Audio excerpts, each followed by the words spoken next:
Mark Rogers TV, SEC Breakdown, Last Word on Sports, and a host of thousands talking some Ole Miss recruiting with, this is the best source I can come up with right here, Ole Miss Evie. So this is Evie Van Pelt. She's the managing editor for Rebel Walk magazine and website. We've talked a lot on Twitter, but this is the first time face-to-face, so this is pretty good here, Evie. Thanks so much for jumping on board with us. Thank you so much for having me. I'm excited. I've watched so many of your shows, and I'm really, really thrilled to actually be on one.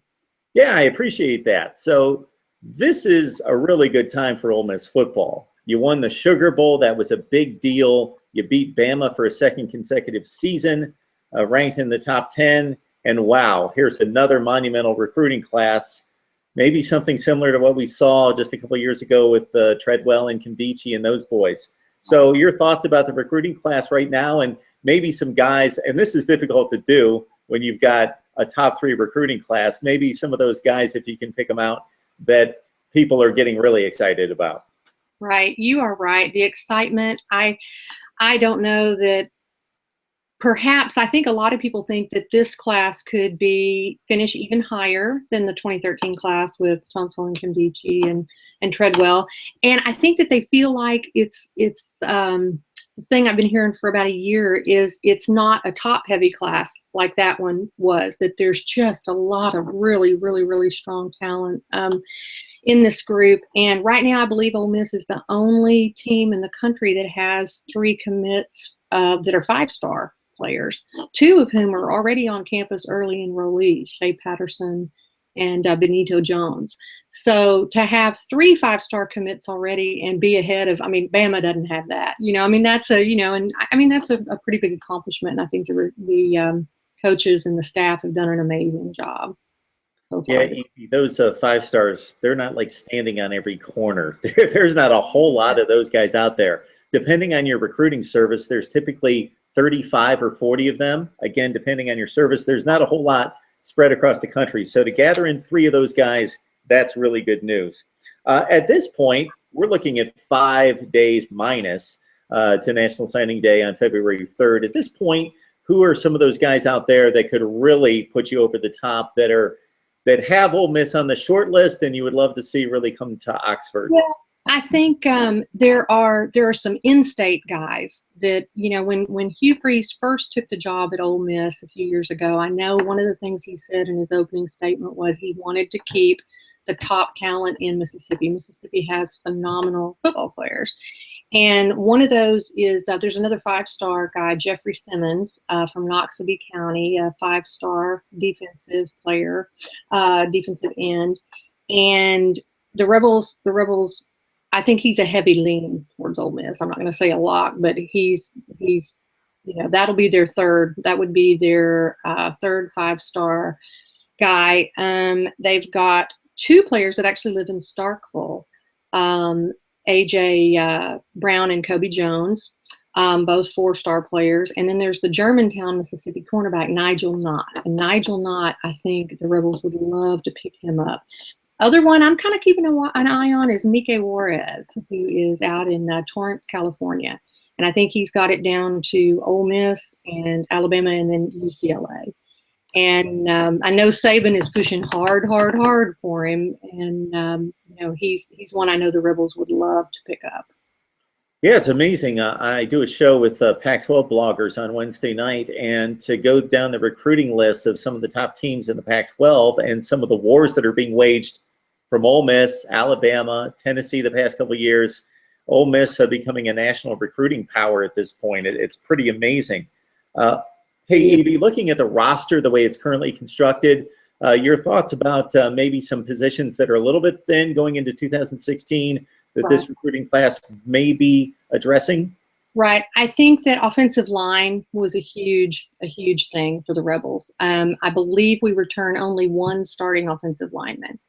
And I think that from everything I've heard from everybody, we've really addressed that with this class. We've got some strong offensive linemen coming in, including Eli Johnson, whose daddy I want to give a shout out to. He's David Johnson of Rebels 247 Sports, and I follow his information closely.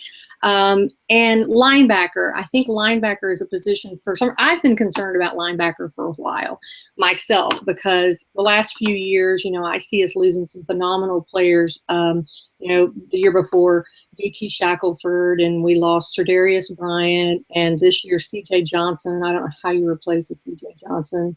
I've been concerned about that one for a while. We've got some kids coming back with some great Denzel Kondichi. But I think that it would really be, if we could pick up like a Mike Juarez, I think that would be a big pickup. So I think offensive line and linebacker are kind of the two areas I'm kind of watching, and I think offensive line we've sealed that. I think we've got 5 or 6 commits there that I think everyone's really pleased with.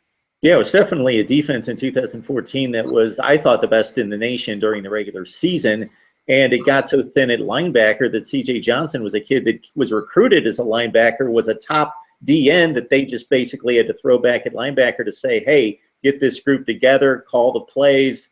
And even though it's maybe not the best move athletically for him because he played so well at DN, they just needed him to take control of the defense and fill a spot there.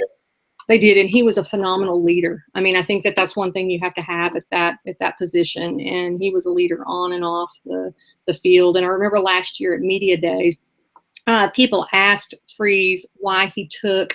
Now C.J. Johnson was a senior, as was Mike Hilton, but he also took Evan Ingram. And one of the things that people said was, well, why didn't you bring another senior, or why didn't you bring Tunsil or Treadwell or one of those guys? And Freeze says, well, I bring the guys who are the leaders of my team.